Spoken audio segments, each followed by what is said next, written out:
I want to inform you that there are some things that God will show you and tell you about yourself that you should never allow to leave your lips. That means it shouldn't roll over your tongue, past your teeth, over your lips.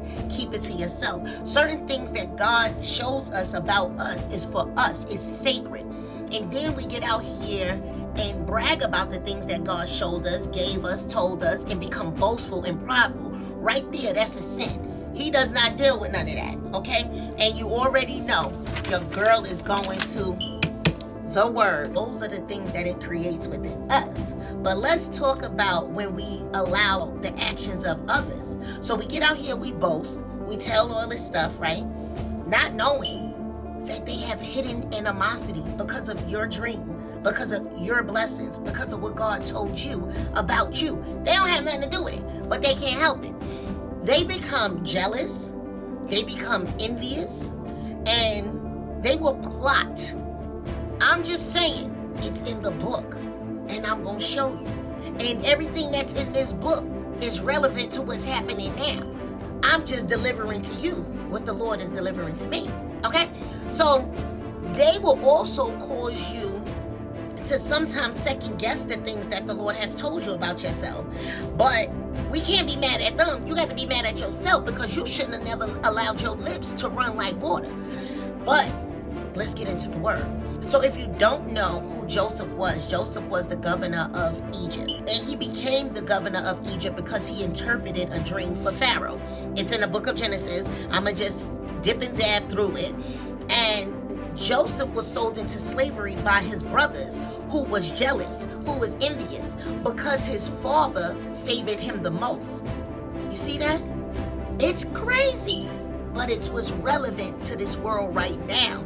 Let's go into Genesis 37. Like I said, I'm going to jump through it. Genesis 37.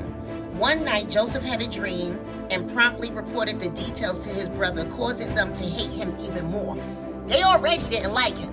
So now you're giving them extra fuel to add to the fire. They didn't like him because he was his father's favorite. Okay? Now let's keep going. Now we are in 37 and 9. Then Joseph had another dream and told the brothers about it. Listen to this dream. He just bragging.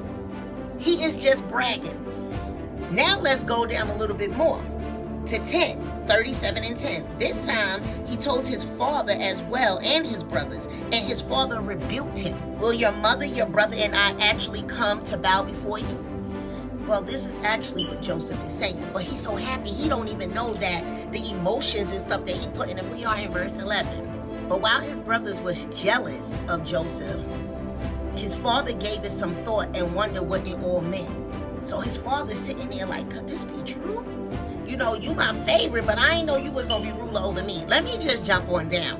So now we are in verse 18, still in 37. It says, when Joseph's brothers saw him coming, they recognized him in the distance. Now they went to go pasture his father's flocks in Shechem. So the father sent Joseph because he didn't go on the first run. So now it says when the brothers saw him coming, they recognized him in the distance and planned to kill him like that. They wanted him gone. They wanted to kill him because of these dreams and because of him being his father's favorite. They wanted to kill him. You'll be so surprised who is so envious of you that they will be willing to take you out at no cause. No cause. Here comes the dreamer, they exclaimed. Come on, let's kill him and throw him into the pit. Let me just sum this up real quick. Genesis 50, verse 20. As far as I'm concerned, God turned into good what you meant for evil. It worked for him. If he did not go through that, he wouldn't have been who he was in that day. But this is the price we have to pay when we run our mouth. Now, I just went through and through and through, but this is years of affliction. This is years of prison. This is years of accusation. This is years of him going through hard times because of his brothers, the same blood, brothers, caused him to be in prison, caused him to be accused of things. His gift made a way for him because he was able to interpret dreams. And he became the governor. And guess what? They had to come to their brother for help and didn't know that their brother was sitting high. And the crazy thing is, when God brings you out of something, because he told you already who you are. He showed you who you are. He told you.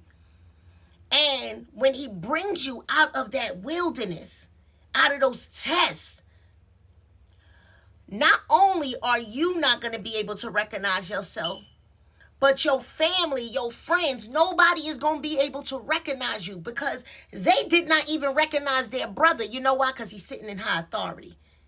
Because what they meant for evil worked for his good. But the whole thing is, stop running, all of us.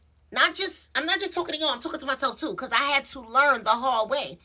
Stop running your mouth. When God tells you things about you, keep it to yourself. You will save yourself a lot of hard feelings that people is going to throw towards you. Because you may think you're talking to a listening ear when you talk into a hardened heart.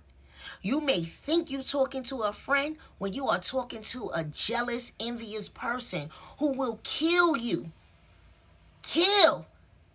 That's the worst it could get. Let's not talk about the other stuff. You can have something good and have somebody come in and just snatch it up because they don't have it.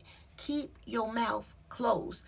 The things that the Lord is telling you and showing you about you is for you and the Lord. Now, when it comes to pass and you live in that dream out, hey, walk in it. Walk in it. Because I know I am. Walk in that.